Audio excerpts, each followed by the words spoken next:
Most of time आपने observe किया होगा कि जब भी हम लोग सपोर्ट या रेजिस्टेंस पे एंट्री करते हैं तो एंट्री होने के बाद जो है मार्केट हमारा स्टॉप लॉस लेके जाता है। आखिर ऐसा क्यों होता है? तो आज की इस वीडियो में हम लोग इसी बारे में डिस्कस करने वाले हैं और देखने वाले हैं कि आपको किन चीज़ों का ध्यान रखना है जिससे आपके सपोर्ट या रेजिस्टेंस कभी भी फेल नहीं होंगे। तो चलिए स्टार्ट करते हैं।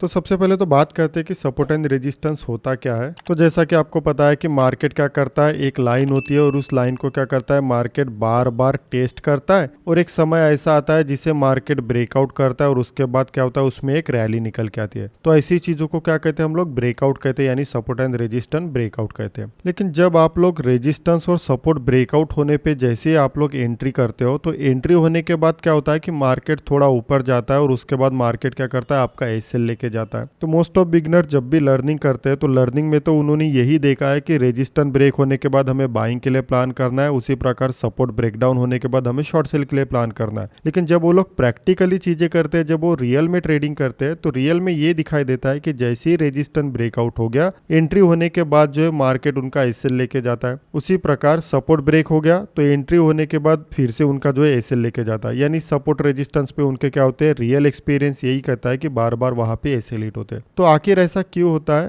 तो सपोर्ट एंड रेजिस्टेंस ब्रेकआउट पे क्या होता है कि अलग अलग प्रकार के ऑब्जर्वेशन होते हैं, उनके अलग अलग प्रकार के टाइप होते हैं। तो अभी हम लोग स्टेप बाय स्टेप टाइप देख लेते हैं। तो सबसे पहले टाइप नंबर 1 देखते हैं। तो मान के चलिए कि ये एक रेजिस्टेंस है और मार्केट क्या कर रहा है, बार बार इस रेजिस्टेंस को जो है टेस्ट कर रहा है। जब भी मार्केट ऊपर आता है इस रेजिस्टेंस से जो है मार्केट नीचे आता है। लेकिन ब्रेकआउट होने से पहले मार्केट ने क्या किया, एक बड़ा सा फॉल किया, उसके बाद मार्केट जो है ऊपर आया और इस रेजिस्टेंस लाइन को जो है ब्रेकआउट कर गया। अब जैसे ही लोगों ने देखा कि यहाँ पे रेजिस्टेंस ब्रेकआउट हो चुका है तो लोग क्या करेंगे, यहाँ पे एंट्री करना स्टार्ट करेंगे। तो लोगों ने क्या किया, यहाँ पे एंट्री किया, यानी कि लोगों ने यहाँ पे एंट्री बनाई और जैसे ही लोगों ने एंट्री बनाई उसके बाद क्या हुआ, मार्केट नीचे आने लगा और रेजिस्टेंस लाइन के नीचे भी आ गया मार्केट। और जिन लोगों ने यहाँ पे नीचे में एसएल लगाया था उनका एसएल लेके चला गया और उसके बाद जो है मार्केट वापस से एक रैली देने लगा।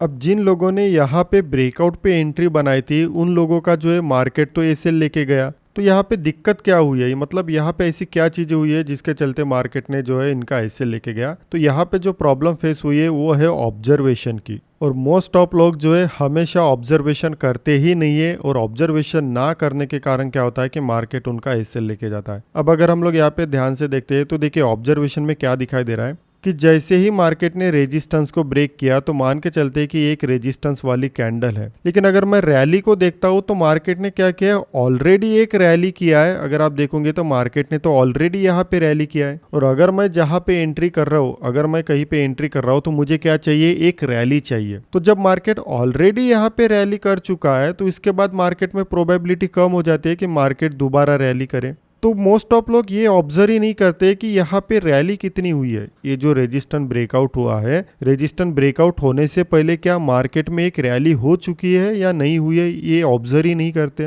वो लोग क्या करते हैं कि डायरेक्ट रेजिस्टेंस ब्रेकआउट होने पे एंट्री बना लेते हैं। तो सबसे पहले तो मिस्टेक यही होती है कि हम लोग प्रीवियस वाली रैली नहीं देखते कि ये जो ब्रेकआउट वाली कैंडल है इसके पहले मार्केट ने कितनी रैली दिया। अगर ऑलरेडी मार्केट ने रैली दे चुका है तो मार्केट क्या करता है, ब्रेकआउट होने के बाद सबसे पहले तो मार्केट एक करेक्शन करेगा और उसके बाद ही मार्केट नई रैली को स्टार्ट करता है। अक्सर आपने देखा होगा कि मार्केट किस तरीके से चलता है, मार्केट एक रैली करता है, उसके बाद मार्केट करेक्शन करता है, फिर से मार्केट एक रैली करता है, फिर से मार्केट एक करेक्शन करता है। तो यहाँ पे आपको ऑब्जर्व करना होगा कि क्या ब्रेकआउट के पहले मार्केट ने यहाँ पे एक रैली बनाई है क्या। अगर मार्केट ने यहाँ पे एक रैली बना चुका है, एक रैली आ चुकी है ऑलरेडी मार्केट में, तो कभी भी आपको ब्रेकआउट वाले कैंडल पे एंट्री नहीं करना है। आपको वेट करना है, आपको वेट करना है कि मार्केट एक रिट्रेसमेंट करे। रिट्रेसमेंट करने के बाद आपको वेट करना है कि जो रेजिस्टेंस था क्या मार्केट उसे सपोर्ट रिस्पेक्ट करने वाला है या नहीं करने वाला है। जब मार्केट रिट्रेसमेंट करे और रिट्रेसमेंट के बाद अगर मार्केट इसे सपोर्ट रिस्पेक्ट करता है तभी आपको जो है यहाँ पे एंट्री बनानी है। तो आपको क्लियर हो चुका होगा कि फर्स्ट ऑब्जर्वेशन क्या होता है कि आपको ये भी चेक करना है कि रेजिस्टेंस ब्रेकआउट होने के बाद मार्केट में कितनी रैली हुई है, यानी ये जो रेजिस्टेंस ब्रेकआउट हुई है उसके पहले मार्केट ने क्या रैली किया है क्या। अगर मार्केट ऑलरेडी एक रैली कर चुका है तो ऐसे सिचुएशन में आपको कभी भी बाइंग के लिए प्लान नहीं करना है, क्योंकि आप जहां पे बाइंग के लिए प्लान कर रहे हो ये तो टॉप हो गया मार्केट का, बॉटम ये हो गया, ठीक है, क्योंकि मार्केट तो यहाँ से रैली दे रहा था तो ये हो गया बॉटम, और यहाँ पे रैली देते देते ब्रेकआउट के बाद मार्केट ने क्या लगा लगाया, एक टॉप लगाया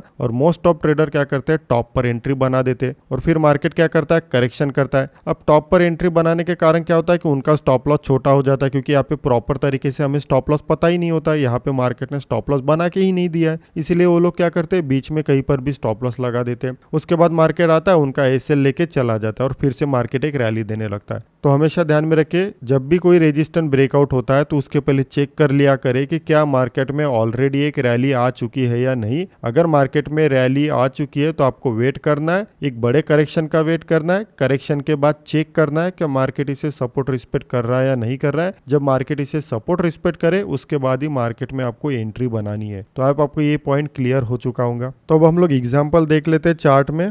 तो जैसा यहाँ पे देखिए, अगर आप ध्यान से देखोगे तो ये क्या है, एक प्रकार से रेजिस्टेंस जोन है और मार्केट क्या कर रहा है, प्रॉपर तरीके से इस रेजिस्टेंस को मार्केट बार बार रिस्पेक्ट कर रहा है। उसके बाद देखिए मार्केट ने यहाँ पे ब्रेकआउट किया। अब जिन लोगों ने इस ब्रेकआउट को देख के अगर एंट्री बनाई होंगी तो उसके बाद देखिए मार्केट थोड़ा ऊपर गया और सीधा मार्केट नीचे गिर गया और यहाँ पे उनका एसएल लेके चला गया। तो जैसा कि हमने देखा कि जब भी मार्केट ब्रेकआउट करता है किसी सपोर्ट या रेजिस्टेंस को, अब मैं यहाँ पे रेजिस्टेंस का ही एग्जाम्पल लेके चल रहा हूँ, तो हमेशा ध्यान में रखना है कि जब भी कोई सपोर्ट या रेजिस्टेंस ब्रेकआउट होता है तो पहले तो आपको चेक करना है कि उसके पहले क्या मार्केट में कोई रैली आ चुकी है या। तो यहाँ पे देखिए मार्केट क्या कर रहा है, कंटिन्यू रैली कर रहा है और रैली के बाद देखिए सीधा ही मार्केट ने इसे ब्रेकआउट किया और उसके बाद फिर से मार्केट ऊपर हुआ। तो अगर मैं इस पूरे रैली को कैलकुलेट करता हूँ तो लगभग देखिए यहाँ पे 2% के ऊपर जो है रैली निकल के आई है। तो जो 2% की रैली है वो तो हमें ब्रेकआउट के बाद मिलनी चाहिए थी। क्यों? क्योंकि हम लोग एंट्री के बाद रैली के लिए वेट करते हैं। तो यहाँ पे तो मार्केट ने ऑलरेडी 2% रैली कर चुका है, तो इसके बाद मार्केट में प्रोबेबिलिटी कम हो जाती है कि मार्केट दोबारा रैली करे। तो हमेशा आपको ये चेक करना है कि जो ब्रेकआउट वाली कैंडल है उसके पहले मार्केट ने कितनी रैली किया है। तो यहाँ पे अगर आप देखोगे तो लगभग मार्केट यहाँ से स्टार्ट हुआ और कंटिन्यू रैली दे रहा है और ये वाला मार्केट ने टॉप लगाया, तो लगभग यहाँ पे 2% का जो है यहाँ पे रैली हो चुकी है। तो ऐसे में मोस्ट ऑफ चांसेस यही होंगे कि मार्केट एक रिट्रेसमेंट करे।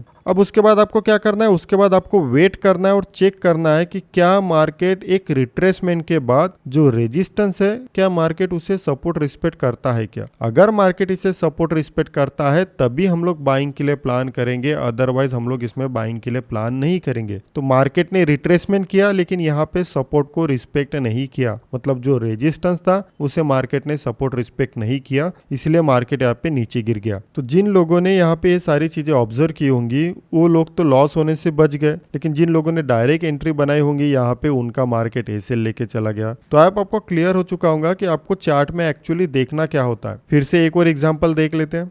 तो जैसा कि यहाँ पे देखिए क्या हुआ कि मार्केट ऊपर आया और यहाँ पे मार्केट ने एक रेजिस्टेंस को फेस किया। उसके बाद देखिए मार्केट ने यहाँ पे एक ब्रेकआउट दिया। अब जिन लोगों ने यहाँ पे ब्रेकआउट पे बाय किया होगा उनके लिए तो यहाँ पे मार्केट ने एसएल ही नहीं दिया है। अगर हम लोग यहाँ पे बाय करेंगे तो एसएल कहाँ लगाएंगे, यहाँ पे। तो अगर मैं यहाँ पे ये कंसिडर करता हूँ कि मार्केट में ये जो है सपोर्ट जोन था और यही से मार्केट पंप हुआ है, तो इसका मतलब क्या हो जाता है, ये सपोर्ट हो जाता है। तो अगर मैं यहाँ पे बाय करता हूँ तो इतना बड़ा तो एसएल नहीं होगा, और अगर इतना बड़ा एसएल होगा तो टारगेट आप कितना रखोगे। तो हमेशा ध्यान में रखें कि एसएल के हिसाब से 1:2 हमें टारगेट चाहिए या फिर उससे ज्यादा। तो यहाँ पे तो ऑलरेडी इतना बड़ा रिस्क आ रहा है, तो ऐसे में आपको रैली मिलेंगे ही नहीं। तो हमेशा ध्यान में रखना है कि जो कैंडल ब्रेकआउट होती है उसके पहले चेक कर लेना है कि मार्केट में कितनी रैली हो चुकी है। तो यहाँ पे अगर आप ध्यान से देखोगे तो देखिए ऑलरेडी मार्केट ने क्या किया, यहाँ पे रैली किया है। तो इसका मतलब इस ब्रेकआउट पे मुझे बाय नहीं करना है, मुझे क्या करना है, अभी वेट करना है। मुझे वेट करना है कि क्या मार्केट इस रेजिस्टेंस को सपोर्ट रिस्पेक्ट करता है क्या, उसके बाद इस सपोर्ट पे मुझे कोई बाइंग के लिए अपॉर्चुनिटी बना के देता है क्या। जब मार्केट ये सारी चीजें करे तभी मुझे एंट्री के लिए प्लान करना है, अदरवाइज मुझे डायरेक्ट ब्रेकआउट पे कभी भी प्लान नहीं करना है, क्योंकि ऑलरेडी यहाँ से लेके यहाँ तक मार्केट जो एक रैली दे चुका है जो लगभग यहाँ पे 3% के करीब निकल के आ रही है। तो जब मार्केट ऑलरेडी यहाँ पे 3% की रैली कर चुका है तो ऐसे में आपको दोबारा रैली मिलना पॉसिबल नहीं होगा। इसके लिए अभी क्या करना पड़ेगा, मार्केट को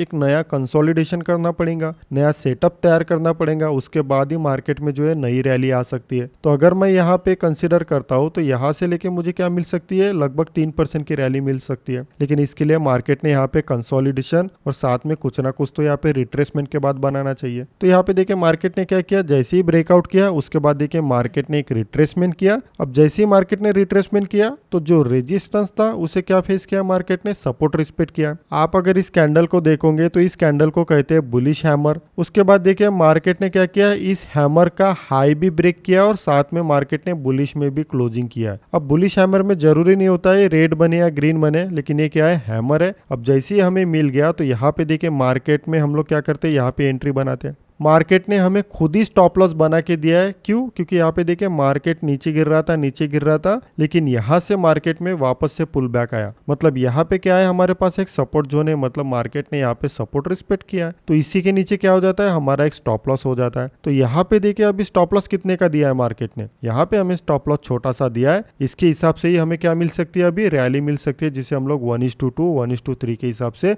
एक्सपेक्ट कर सकते हैं। तो आई होप आपको क्लियर हो चुका होगा कि जब भी आप ब्रेकआउट या ब्रेकडाउन देखते हो तो हमेशा चेक कर लिया करें कि ऑलरेडी कितनी रैली हो चुकी है। अगर बहुत ज़्यादा रैली हो चुकी है तो आपको डायरेक्ट एंट्री नहीं करनी है, आपको पेशेंस रखना है, वेट करना है, एक रिट्रेसमेंट का वेट करना है। और जब मार्केट रिट्रेसमेंट करे तो चेक करना है कि ये जो रेजिस्टेंस है उससे मार्केट सपोर्ट रिस्पेक्ट करे, उसके बाद ही आपको जो है एंट्री के लिए प्लान करना है। मौके हमेशा देता है मार्केट, बस आपको पेशेंस रखना होता है। जब आप पेशेंस रखते हो तभी मार्केट में आपको जो है मौके दिखाई देते हैं। अब वीडियो जो है काफ़ी बड़ा हो रहा है, इसलिए मैं इसे पार्ट में डिस्कस करेंगे। ये टाइप 1 हो गया, टाइप 1 में ये ऑब्जर्वेशन 1 हो गया। उसके बाद हम लोग टाइप 2 देखेंगे, उसमें क्या क्या ऑब्जर्व करना होता है। टाइप 3 देखेंगे, उसमें क्या क्या ऑब्जर्व होता है। ये सारी चीज़ें जो है हम लोग स्टेप बाय स्टेप देखेंगे। तो अगर आपको इस वीडियो में काफ़ी कुछ सीखने को मिला है तो चैनल को लाइक करें, सब्सक्राइब करें और साथ ही टेलीग्राम ग्रुप को भी ज्वाइन करें, क्योंकि डेली जो अपडेट है मैं आपको टेलीग्राम ग्रुप पे देते रहता हूँ। तो मिलते हैं नेक्स्ट वीडियो में। Thank you.